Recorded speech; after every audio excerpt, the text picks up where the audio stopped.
todos, que se les bendiga. Damos gracias a nuestro buen Señor por concedernos el privilegio de poder adorarle, pero no solo de adorarle, sino de poder hacerlo con entendimiento. Vamos a exponer la palabra del Señor y vamos a continuar con la segunda exposición, o la continuación, por decirlo así, de lo que iniciamos la semana anterior. Esta es la octava bienaventuranza y hemos considerado esta porción de Mateo 5, 10 al 12.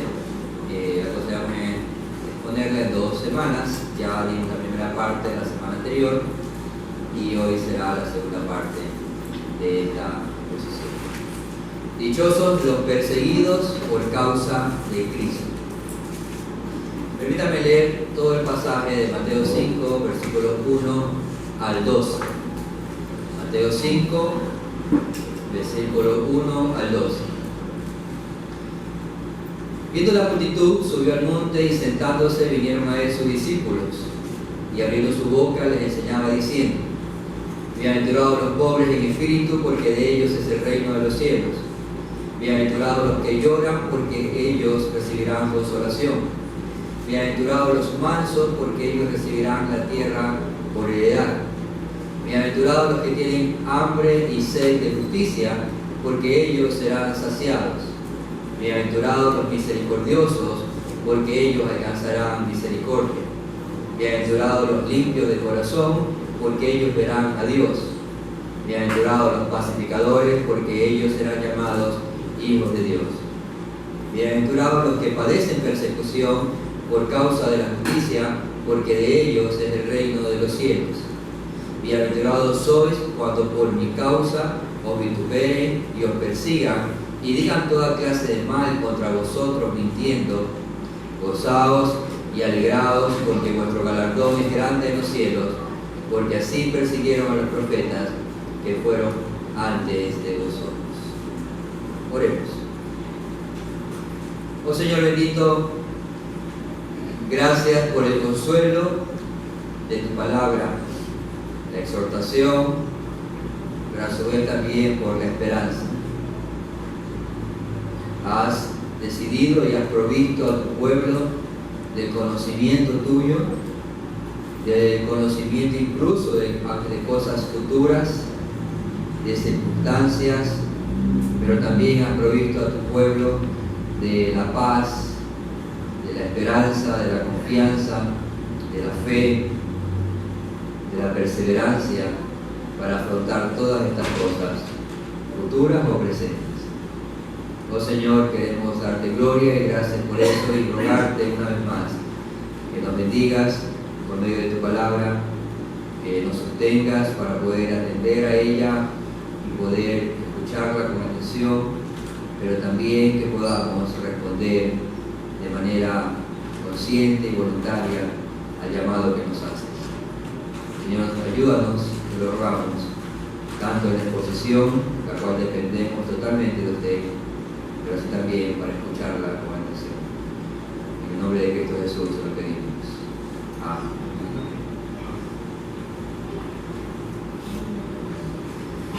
Hemos mencionado entonces que esta es la octava característica de los discípulos de Cristo, o la octava característica que describe el carácter cristiano en esta sección de las bienaventuranzas. Y demanda un poco más de nuestra atención y de nuestra parte, dado que, a diferencia de las otras bienaventuranzas, esta octava es desarrollada de una forma un poco más amplia, ¿no? Al punto que el mismo Señor explica a qué cosa se refiere con ser perseguido y también nos explica cuál es la causa de esta persecución y en qué consiste también de manera práctica el hecho de ser bienaventurados y cómo es la respuesta que se espera de los creyentes en este sentido de gozo, de alegría, lo cual también consciente de esa gloriosa realidad que nos espera. Hay ciertos grupos o blogs o estadísticas a nivel mundial. Una de ellas es el Ministerio de Puertas Abiertas. Ellos generan estadísticas en lo referente a la persecución a los cristianos en el mundo. Probablemente no sean tan exactas, pero sí son datos un poco más actuales de la realidad, específicamente cuando me refiero a ser perseguidos por la causa de Cristo. Algunos de estos datos más actuales son los siguientes. Por ejemplo, hay alrededor de 380 millones de cristianos en el mundo y muchos de ellos sufren persecución y discriminación por su fe. Esto sería particularmente como el 4% de la población mundial. El número de cristianos asesinados por la fe o por causa de su fe, o que son también muertos en este sentido, son alrededor de unos 4.476, y tan solo en Nigeria son 3.100. También hay unos 4.744 encarcelados a causa de su fe, acusados de espionaje o proselitismo, pero particularmente es por predicar la palabra de Dios. También se realizaron alrededor de unos 3.200 matrimonios forzados con personas de creencia distinta, es decir, toman a las mujeres que tienen algún tipo de profesión de fe cristiana y los forzan a casarse con otros de otra religión. Hay unas 54.000 personas que sufrieron algún tipo de violencia o amenazas de muerte. Hay unas 7.600 iglesias que fueron atacadas, causando graves problemas psicológicos a la congregación, al punto que terminaron siendo muchas de ellas iglesias en casa.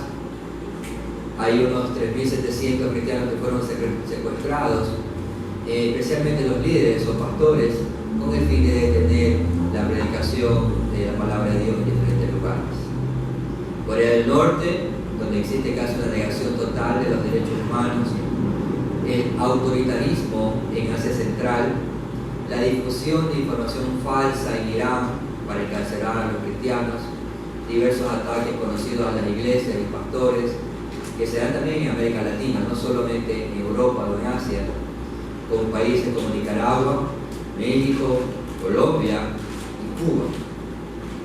Todo esto son ejemplos actuales de la realidad que están experimentando probablemente hoy mismo muchos cristianos alrededor del mundo, y para quienes nuestro pasaje del día de hoy tiene una suprema relevancia, dado de que su forma diaria de vivir, la forma diaria de vivir de ellos, de sus familias y de sus iglesias o de comunidades, es tal cual lo que dice el pasaje. Por lo tanto, ya consideramos la semana anterior algunas de las causas o sufrimientos que no armonizan con la causa de Cristo. Vimos también cuál es una de las causas centrales por las cuales viene la persecución cristiana, que tiene que estar asociada a la predicación clara y centrada del Evangelio. También recordamos la esperanza que tenemos todos aquellos que forman parte del pueblo de Dios o que son sus discípulos, a quienes pertenecen el reino de los cielos. Y ahora consideraremos nuestra exposición del día de hoy. Estaremos particularmente en los versículos 11 y 12 de Mateo 5, y lo veremos en 3 puntos principales. La razón afirmada, versículo 11, Mateo 5, versículo 11, parte A, la razón afirmada. Las consecuencias explicadas, versículo 11, parte B, y la respuesta esperada, versículo 12.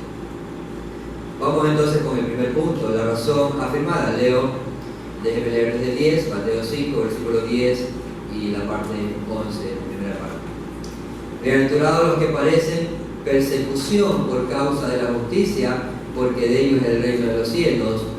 Bienaventurados sois cuando por mi causa.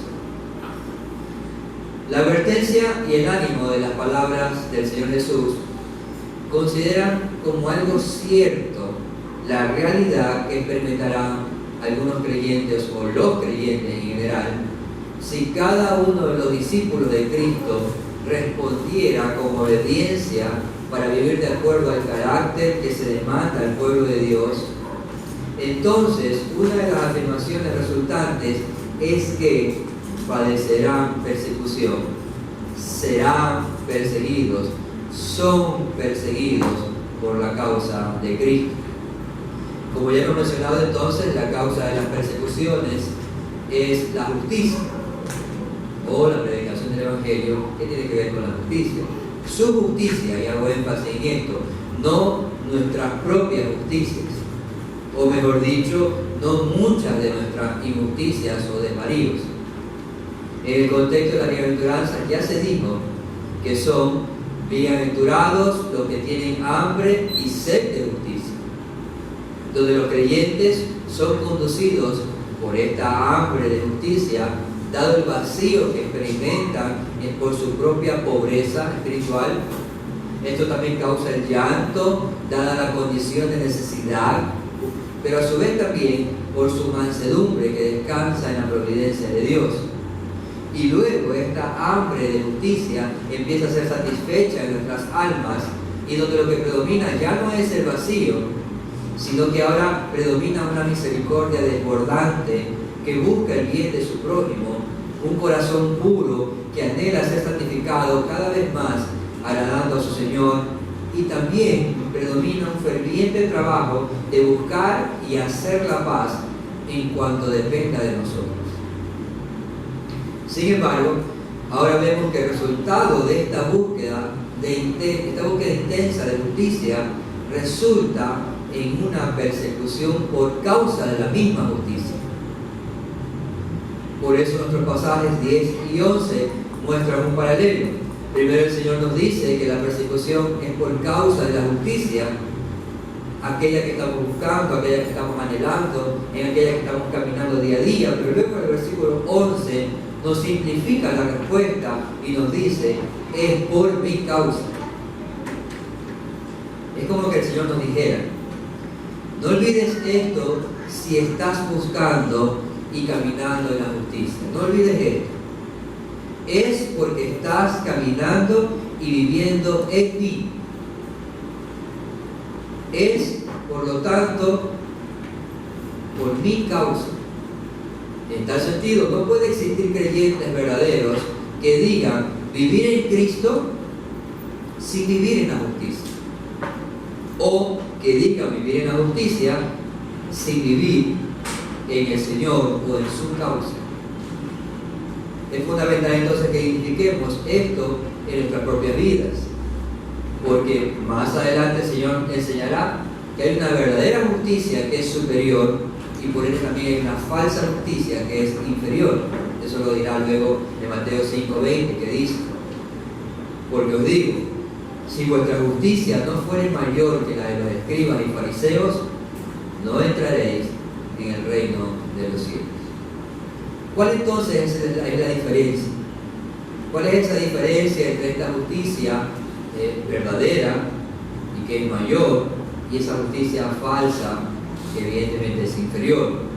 Bueno, sabemos que la Escritura menciona que la actitud y el comportamiento de los fariseos, quienes decían poseer una justicia o decían ellos mismos ser justos, piadosos o morales, en comparación con los demás hombres, sabemos que ese era un tipo de justicia que se basaba particularmente en el cumplimiento de ritos, de normas, de religión o de práctica de religión, e incluso se basaba para muchos de ellos en llevar a la práctica muchos preceptos escriturales.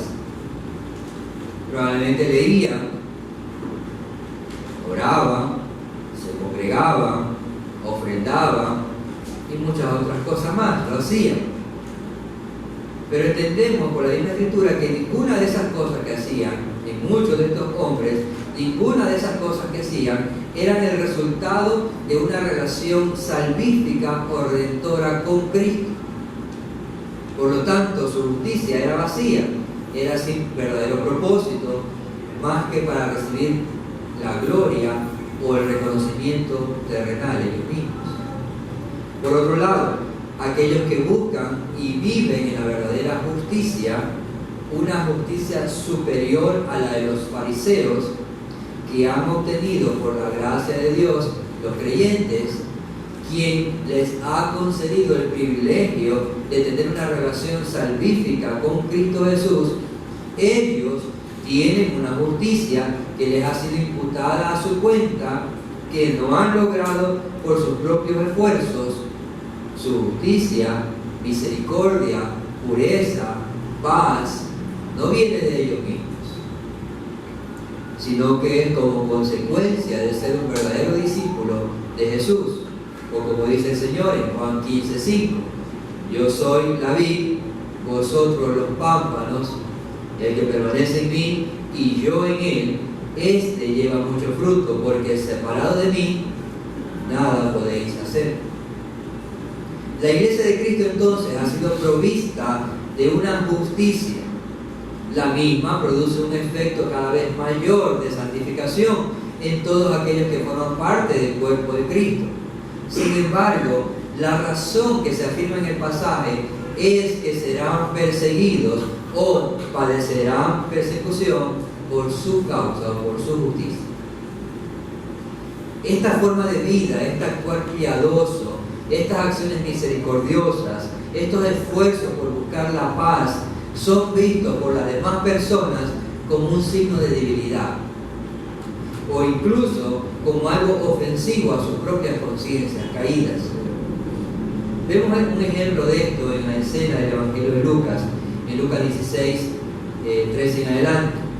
Dice el versículo 13, Lucas 16: ningún siervo puede servir a dos señores, porque o aborrecerá al uno y amará al otro, o estimará al uno y menospreciará al otro. No podéis servir a Dios y a las riquezas. Cristo, en el contexto del pasaje, les está enseñando a sus discípulos y a los oyentes que estaban allí, que algunos no eran discípulos, solamente eran oyentes, les está enseñando sobre la importancia de ser diligentes, buenos mayordomos o administradores de las cosas que Dios ha puesto a su cargo. Para explicar esto, Cristo utiliza la analogía del mayordomo infiel y usa esta analogía no para resaltar la negligencia y el egoísmo de este mayordomo, sino que más bien lo hace porque este mayordomo infiel mostró enfoque, sabiduría y perseverancia en conseguir un objetivo. Si los hombres del mundo son muy diligentes en conseguir sus objetivos temporales hasta lograrlos, ¿cuánto más no debería ser un cristiano en los asuntos eternos del reino de los cielos? Al final, como vemos en el pasaje, el Señor les dice claramente: no puedes ser un mayordomo infiel y decir que amas a Dios. O no puedes amar y servir a dos señores.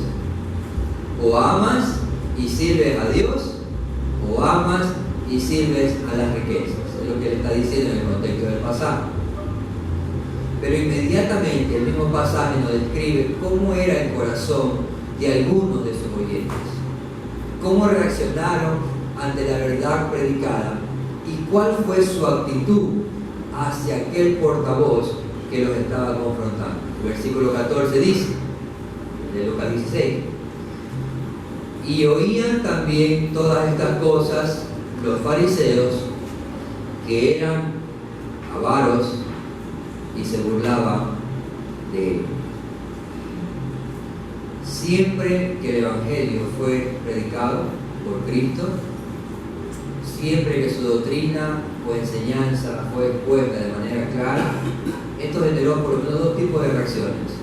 Uno, como sabemos, creían y eran salvados, pero muchos otros inmediatamente reaccionaban con persecución y burlas. Cristo les estaba enseñando cuál era la actitud correcta que debían tener hacia el dinero, hacia sus posesiones, pero eso fue tomado por algunos de ellos como un ataque personal, porque tenían amor al dinero. Sin embargo, el Señor continuó confrontándolos con la verdad. Versículo 15 dice: entonces les dijo: vosotros sois los que os justificáis a vosotros mismos delante de los hombres. Mas Dios conoce vuestros corazones, porque a lo que los hombres tienen por sublime, delante de Dios es abominación. Vemos entonces que el Señor pacientemente supo exponer la verdad de las Escrituras a todos los hombres. Sin embargo, aquellos o algunos reaccionaron de una forma totalmente incorrecta, a través de burlas, persecuciones en contra de Cristo. Y era porque no amaban a Dios ni a su verdad, porque algo más ocupaba el amor en sus corazones, porque además de esto ellos justificaban incluso ese tipo de amor egoísta, lo justificaban como algo válido delante de los hombres, olvidando que Dios conoce plenamente cada intención del corazón de todos. Muchos perseguidores o burladores de la fe o de los creyentes verdaderos son precisamente hombres o mujeres que no aman a Dios y que se justifican a sí mismos como justos delante de los hombres. Por lo tanto, cada vez que un cristiano o una cristiana empieza a vivir en un mundo corrupto conforme al carácter de los hijos de Dios, en cualquier contexto donde el Señor le haya puesto, cada vez que elija amar a Dios y vivir justamente antes que agradar a los hombres, cada vez que el Evangelio sea predicado de manera correcta y vivido de una forma consecuente, en algún sentido enfrentarán o enfrentaremos diferentes tipos de persecución por la justicia o por la causa de Cristo.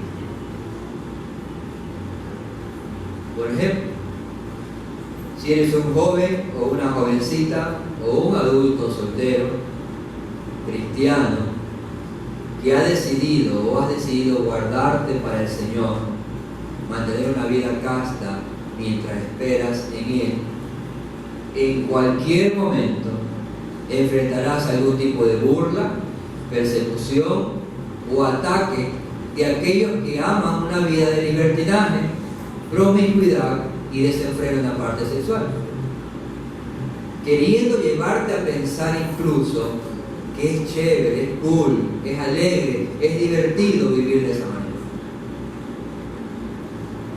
Y que lo que tú quieres y que lo que tú haces por amor al Señor a través de guardar la pureza es aburrido, es tonto y sin sentido. O si eres un hombre o una mujer cristiano que lleva una vida de autocontrol, con la ayuda del Señor, evita todo tipo de desenfreno, borracheras, lujurias o algún tipo de desenfreno en alguna otra área. Podrías enfrentar algún tipo de persecución de aquellos que no quieren escuchar tu forma de vivir conforme al Evangelio, porque les incomoda, porque aman el descontrol, aman los excesos. Si eres una vida humilde, sencilla, modesta, con contentamiento cristiano, eso afectará o ofenderá a todos aquellos que buscan los lujos, la fama, las riquezas, o que viven egoístamente. Si eres de aquellos que buscan ser disciplinados, puntuales, compasivos, mostrando el carácter cristiano que nuestro Señor demanda de sus discípulos, entonces dejarás al descubierto y ofenderás a aquellos que son perezosos, negligentes e insensibles, de tal forma que se burlarán de tus acciones o de tus omisiones. Por lo tanto, donde sea que se manifieste una vida justa, que busca agradar al Señor, vivir conforme al Evangelio, perseverar en la piedad o el carácter cristiano, en algún sentido, tarde o temprano, serás perseguido. Juan 3:20 menciona: porque todo aquel que hace lo malo aborrece la luz y no viene a la luz, para que sus obras no sean reprendidas. Mas el que practica la verdad viene a la luz, para que sea manifiesto que sus obras son hechas en Dios.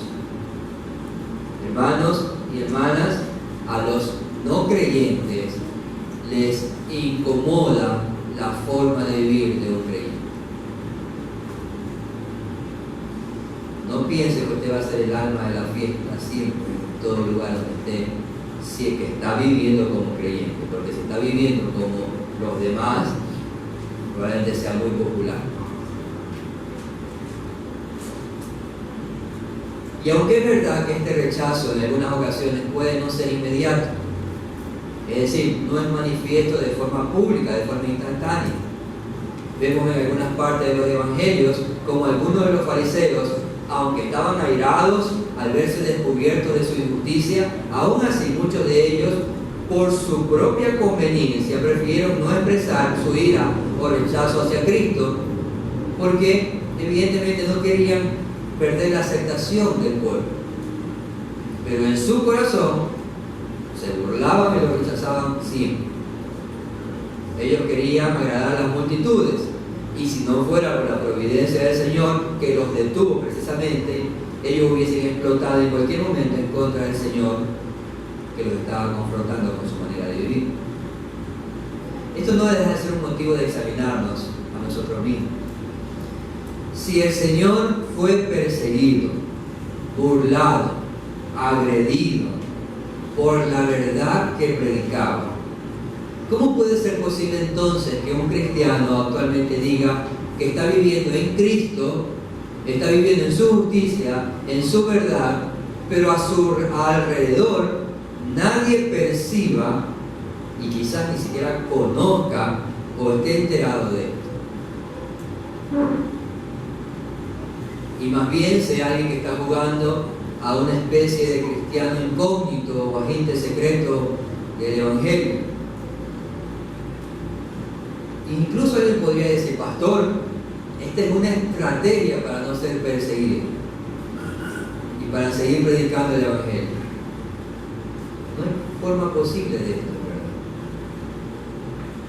Si este llegara a ser su caso, más bien esto puede ser un indicio de cobardía o de negación de Cristo y de su Evangelio. No somos ni más inteligentes, ni más sabios, o en buen guayaco, ni más sabidos que nuestro Señor Jesucristo.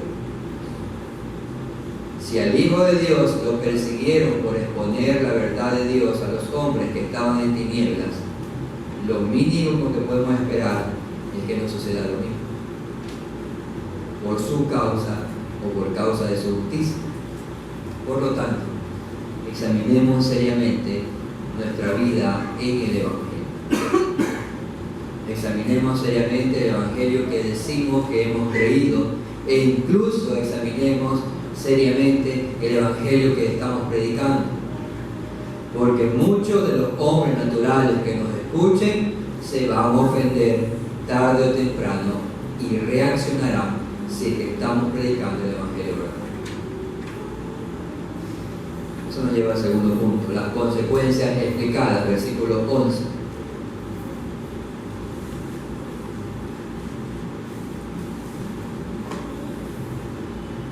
Mateo 5:11. Bienaventurados sois cuando por mi causa os vituperen y os persigan y digan toda clase de mal contra vosotros mintiendo. Hay un refrán común que dice, pero no sé cómo es, chapulín: guerra avisada no mata soldado.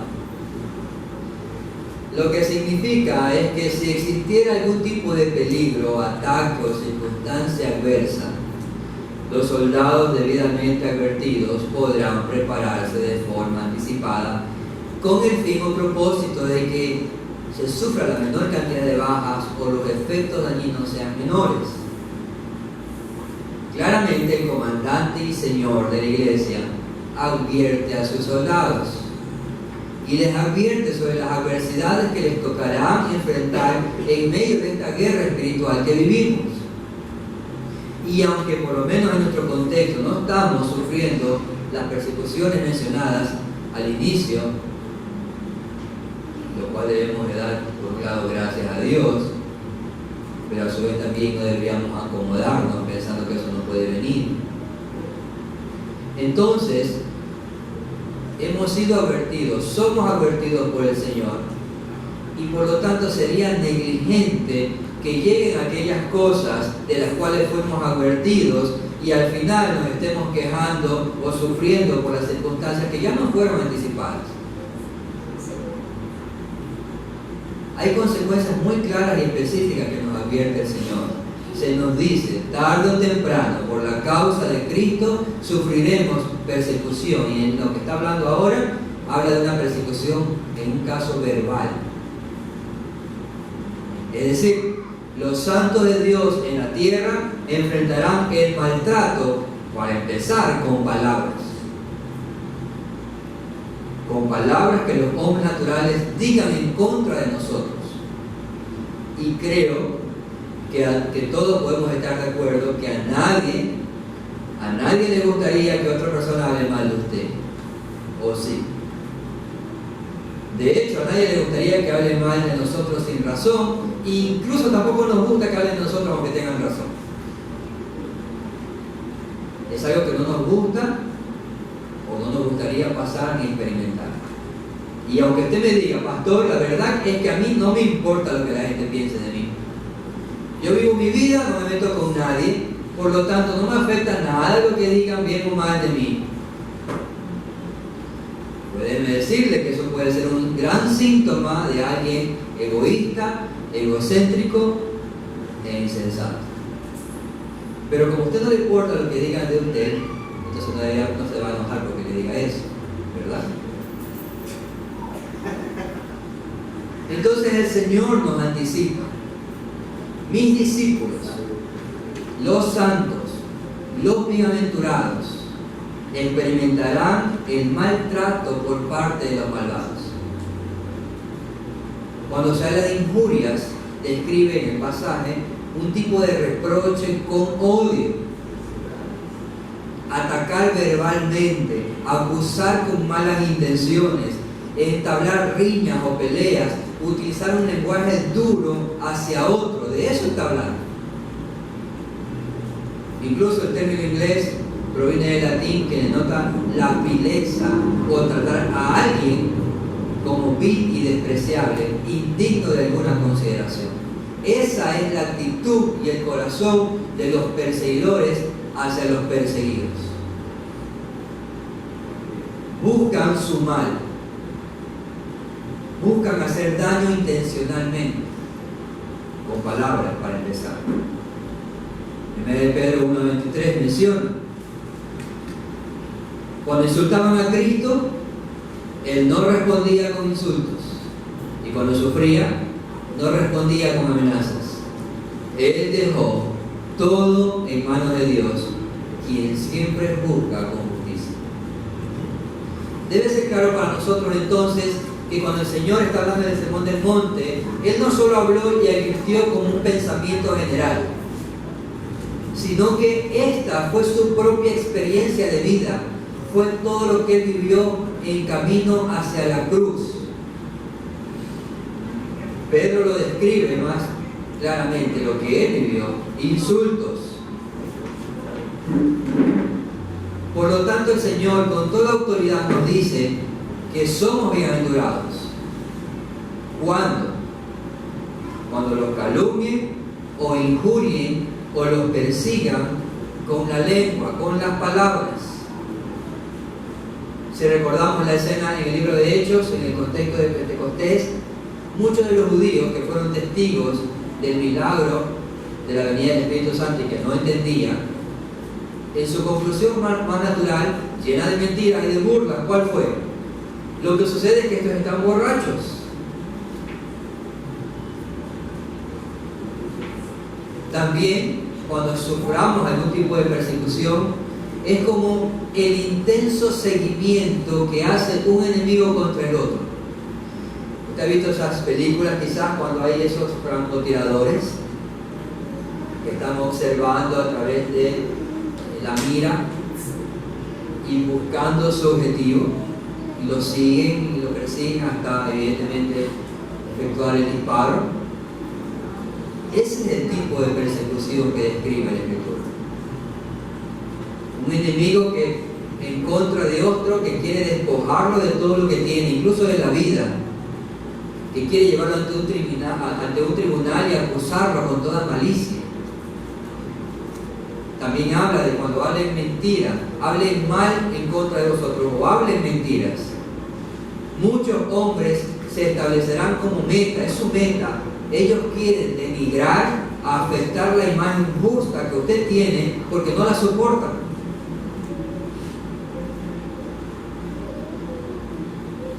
Por lo tanto, es importante que esto entendamos, que la luz de Cristo que alumbra en cada creyente va a incomodar a los que viven en tinieblas. Dirán, lo que hacen no debe ser de Dios, debe ser del diablo, debe ser del Belzebú. El Señor dijeron eso. Sus obras o sus acciones las atribuyeron al diablo, a Satanás. Habrá muchas acusaciones maliciosas de todo tipo, pero recuerden, el texto dice, son persecuciones llenas de mentira. Es decir, no son verdades con respecto a su identidad como hijo de Dios. Son calumnias que buscan desacreditar por el odio que hay en sus corazones en contra de los creyentes. Ellos odian la luz, la verdad, el amor, la justicia, y por eso hablan en contra de todo aquello que represente eso.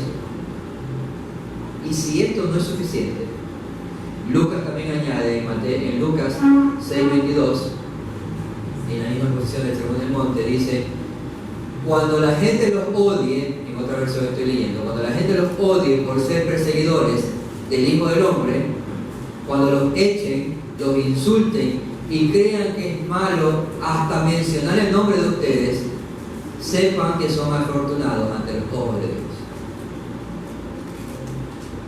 Lucas en cambio dice, cuando los odien, cuando los echen, cuando hablen, cuando ni siquiera quieran mencionar su nombre, o sea, como una mala palabra mencionar su nombre,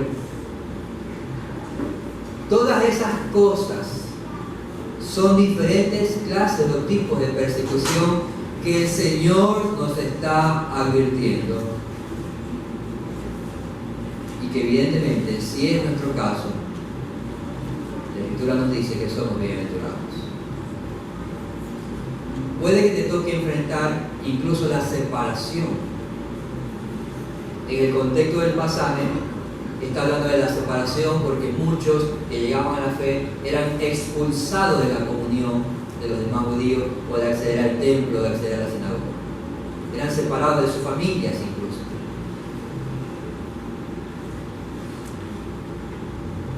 Esos familiares, esos amigos, esos conocidos que antes compartíamos muy jovialmente, ellos ahora han decidido separarse, no compartir con nosotros más, mientras yo siga confesando el nombre de Cristo o mientras siga viviendo conforme a su justicia. Entonces no deja de ser muy relevante y práctico, dado que en muchas ocasiones este tipo de persecuciones principalmente empiezan justamente con aquellos familiares cercanos. Aquellos a quienes amamos, aquellos quienes deseamos el bien, y el mayor bien que deseamos para ellos es justamente que conozcan a Cristo, pero ellos terminan deseándonos todo el mal posible, porque ya no compartimos con ellos las mismas cosas, los mismos placeres, el mismo tiempo, los disfrutes, las prioridades. Ellos odian la luz de Cristo y por lo tanto empiezan a odiarnos y a perseguirnos a nosotros también. El Señor lo advirtió también en otra parte del Evangelio de Mateo, Mateo 10, 34 al 36, cuando dijo: no penséis que he venido a traer paz a la tierra. No he venido a traer paz, sino espada, porque he venido a poner en disensión al hombre contra su padre, a la hija contra su madre, a la nuera contra su suegra, a los enemigos del hombre, y los enemigos del hombre serán los de su propia casa. La semana anterior vimos algunas causas propias, recuerden, ya vimos algunas causas propias que no eran las causas justas de Cristo. Y pueden haber muchas más, por lo tanto, es importante considerar, si alguien está siendo perseguido, injuriado y hablan mal de usted, pero es verdad lo que están diciendo, o dicen eso porque usted está dando un mal testimonio, o está llevando una doble vida, o está, en este caso, siendo avergonzado por eso, usted no puede decir que eso es por la causa de Cristo, sino que por su propia causa. No hay bienaventuranza en ello, sino hay vergüenza, dolor por el descuido y a veces por la necesidad de nuestro corazón. Por lo tanto, en vez de gozarnos y alegrarnos en estas circunstancias, más bien lo que tenemos que es arrepentirnos genuinamente, confiar en el Señor. Pero preguntémonos seriamente si la gracia y la verdad del Señor son parte de nuestra vida. Si estamos creciendo diariamente en ellas, o es algo ajeno a mi caminar diario, que no tiene ninguna relevancia en nuestro cristianismo. Son preguntas necesarias que tenemos que hacernos. En tal sentido, las consecuencias de vivir esta bienaventuranza son explicadas claramente por el Señor. Solo nos queda entonces, ¿qué cosa? Preparar nuestro corazón para cuando lleguen estas causas justas y esas persecuciones por esas causas.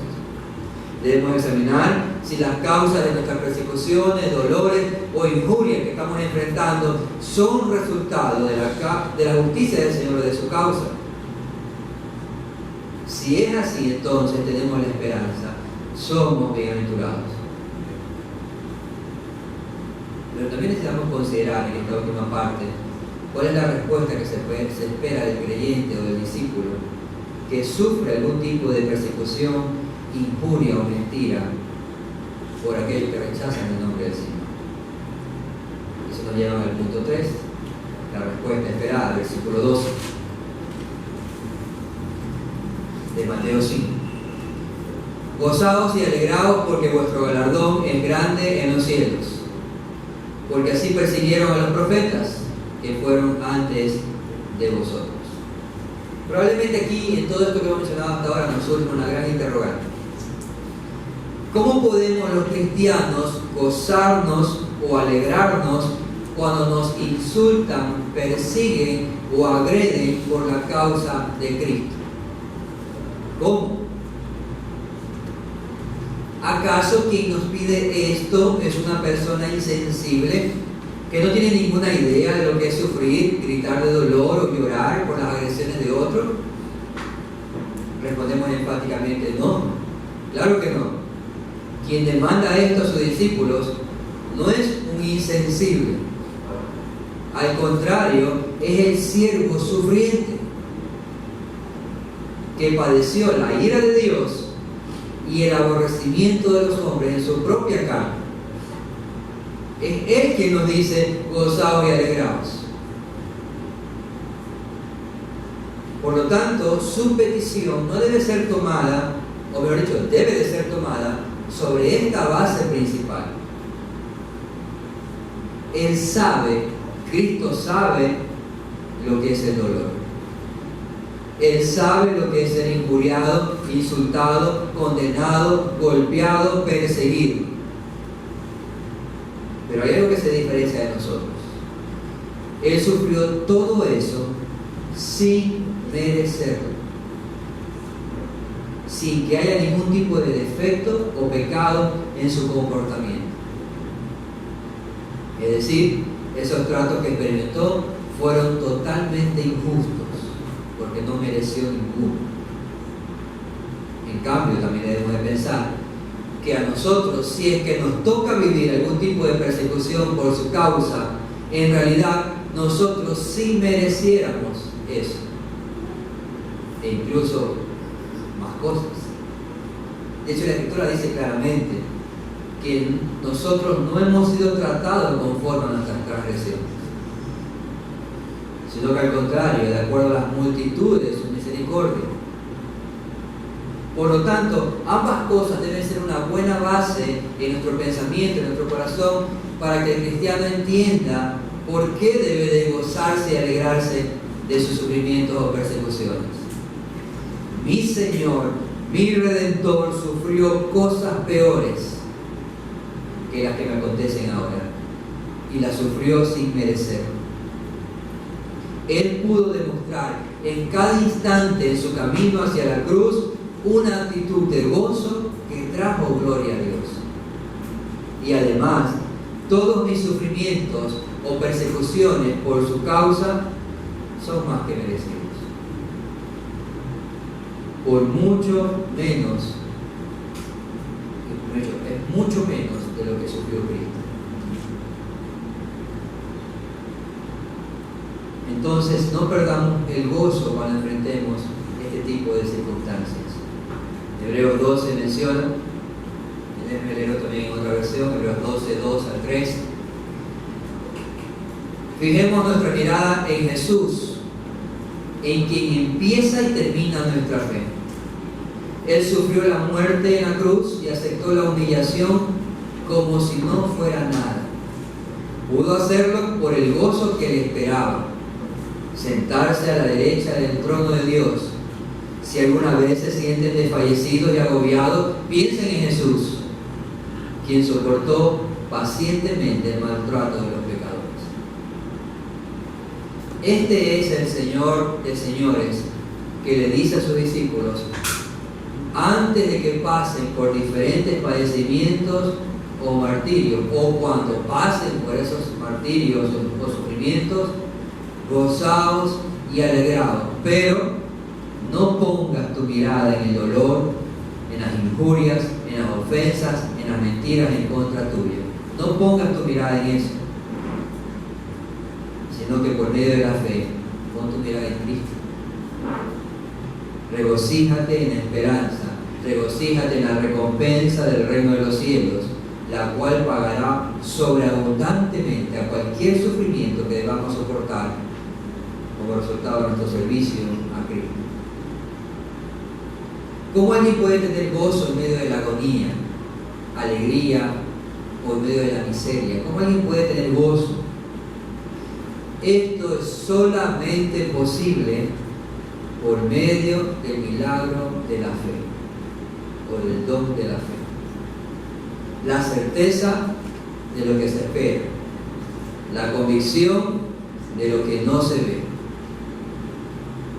Una fe que descansa solamente en la obra de Cristo para salvación, justificación, santificación y glorificación, en donde los dolores o padecimientos son considerados como minucias en comparación a la gloria venidera. Y en la medida en que creamos lo que Jesús ha ganado en el cielo para su pueblo, en la misma medida entonces podremos cada vez más regocijarnos y alegrarnos con esperanza en medio del sufrimiento. No negamos que puede haber diversos obstáculos que generan el dolor y el sufrimiento, y a su vez obstáculos para estar gozosos o para estar alegres. Hay obstáculos para eso. Es una realidad, como por ejemplo, alguien podría decir, pero pastor, hay un dolor real, me duele. Y aunque suene redundante, el dolor duele de verdad. Lo estoy sufriendo, las lágrimas son inevitables. Claro que es así. Pero debemos recordar que casi siempre en la Escritura también muchas veces encontramos una conexión entre las lágrimas de dolor y el gozo o la alegría. Salmos 35 menciona, porque un momento será su ira, pero su favor dura toda la vida. Por la noche durará el lloro y a la mañana vendrá la alegría. Y ahí mismo en Salmos 126, versículos 5 y 6, dice, lo que con lágrimas sembraron, con gritos de alegría cosecharán. El que vaya andando y llorando, llevando la bolsa de semillas, volverá gritando de alegría, llevando manojos de trigo. No negamos que hay dolor, lo hay. En este mundo caído hay dolor, hay llanto. ¿El dolor es real? Sí. Pero la alegría y el gozo también es real y posible. Por lo tanto, debemos examinar sobre qué base descansa mi alegría y mi gozo. Si descansa sobre las circunstancias, pues no habrá ni gozo ni alegría. Pero si descansa sobre la roca eterna, que es Cristo, entonces será posible pasar el dolor, el padecimiento, la persecución, porque hay un gozo y una alegría que nos santifica. También, otro obstáculo es que las tendencias culturales van en dirección opuesta a todo esto que estamos hablando. Es decir, todo nuestro contexto impulsa o pretende vendernos una vida de alegría, gozo y felicidad y ausencia de problemas y de circunstancias adversas. Las redes sociales intentan convencernos también de todo eso. Todo en la vida te irá bien, nadie está triste. Por ende, la persecución o el sufrimiento de un cristiano es algo totalmente fuera de lugar. Eso no forma parte de las noticias en general, ni de las publicidades. Y peor aún, eso de tener o vivir una vida de comunidad, relacionándose con otros, perdonándose, tolerándose, soportándose. ¿Para qué? Prefiero estar solo, sin rendirle cuentas a nadie. Soy feliz así, solito, tranquilo, no molesto ni nadie me molesta. Gozaos y alegraos, porque vuestro galardón es grande en los cielos, porque así persiguieron a los profetas que fueron antes de vosotros. Aunque la tendencia cultural evita y procura ir en dirección opuesta a esto, el cristianismo bíblico lucha contra esta corriente, siempre ha luchado contra esta corriente. Y buscamos seguir dando testimonio de Cristo, a pesar de que la mayoría piense lo contrario. También otro obstáculo es que, como ya mencioné también una parte, nuestros perseguidores pueden ser incluso nuestros seres queridos. No pienses que eres el único cristiano o cristiana que busca vivir una vida piadosa y busca predicar a Cristo, el Cristo de la Biblia, y que sus familiares le cierran la puerta en la cara. No eres el único. Muchos otros sufren el mismo obstáculo, ahora mismo quizás. Lo ignoran. Nos ignoran. En las reuniones ya no somos bien invitados. Nos ven como aguafiestas quizás. Nos critican también, incluso, ese es el otro. A veces nos ignoran, a veces nos critican porque ya no pasamos tiempo con ellos. O se resienten porque ya no eres el mismo de los gustos o las diversiones que compartías antes. O simplemente te ven, como ya dije, como aquel que va a dañar la fiesta. Por eso mejor, ¿para qué? Hermano, hermana, no eres el único que pasa por eso. Para empezar, Cristo lo experimentó en su propia vida ministerial. La Escritura dice que a los suyos vino y los suyos no le recibieron. ¿O cuántas veces lloró el Señor por la forma en cómo su pueblo rechazaba constantemente la verdad que les predicaba? Lucas 19, 41 al 42 dice: cuando se acercaba a Jerusalén, Jesús vio la ciudad y lloró por ella y dijo: cómo quisiera que hoy supieras lo que te puede traer paz, pero eso ahora está oculto a tus ojos. Pero justamente estos modelos donde el dolor y la tristeza nos quieren invadir, porque así sucede, nos invade el dolor y la tristeza por la rebeldía que hay en el corazón de nuestros hijos, de nuestros familiares, de un esposo, de una esposa, de nuestros padres, de nuestros amigos, queridos, etc.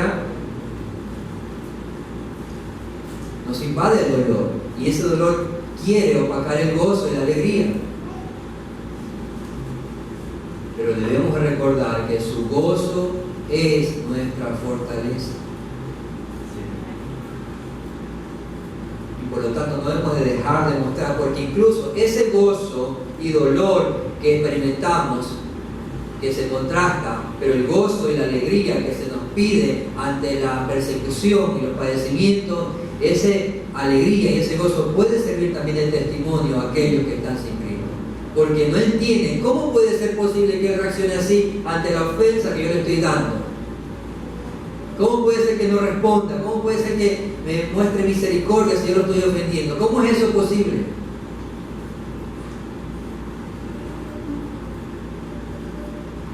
Pues el Señor nos llama a gozarnos y alegrarnos en medio de la persecución, porque también tiene un propósito evangelístico eso. Y también, por último, alguien podría decir: pastor, eso de regocijarse cuando alguien te ofende es imposible. Eso de alegrarse cuando alguien te insulta, cuando alguien te agrede, eso es imposible, pastor. Y lo diría: sí, hermano, o sí, hermana, humanamente es imposible. Tiene razón, si eso es lo que quiere decir como imposible. Pero lo que es humanamente imposible para los hombres, para Dios es posible. Para Él no solo es posible, sino que es completamente veraz, porque sus promesas son ciertas y verdaderas. Y para que esto sea posible en nuestra propia vida, debemos recordar entonces que nos fue necesario o es necesario nacer de nuevo. Porque nadie que no haya experimentado la gracia del nuevo nacimiento por la fe en Cristo, nadie que no haya experimentado esto, podrá ver ni entrar al reino de los cielos. Y gozarse y alegrarse en medio de la persecución, en medio de los insultos, vivir de esa manera es parte del reino de los cielos. El gozo y la alegría en las persecuciones entonces es una realidad de los ciudadanos del reino de los cielos, de aquellos que han sido salvados por su gracia, de aquellos en quienes Cristo mora a través de su Espíritu en sus corazones, quienes han experimentado el perdón de pecados, quienes han recibido misericordia y paz. Y por eso, porque han recibido todo esto, ahora cada uno de nosotros podemos ser agentes de misericordia hacia nuestros ofensores. Padre, perdónalos porque no saben lo que hacen. Y a pesar de las más duras y tristes ofensas que nos hagan por la causa de Cristo, podremos vivir en nuestra propia experiencia lo que el mismo Señor vivió. Ya lo leí anteriormente, pero lo repito, 1 de Pedro 1:23. Cuando insultaban a Cristo, Él no respondía con insultos. Cuando sufría, no respondía con amenazas. Él dejó todo en manos de Dios, quien siempre juzga con justicia. Y además de todo esto, Cristo nos dice: miren a los profetas, miren a los mártires en la historia.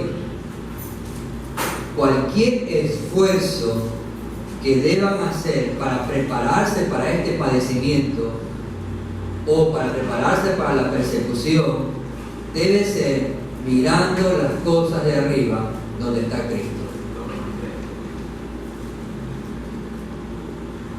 Si no miran a Cristo, entonces no podrán prepararse para la persecución ni vivir en medio de ella.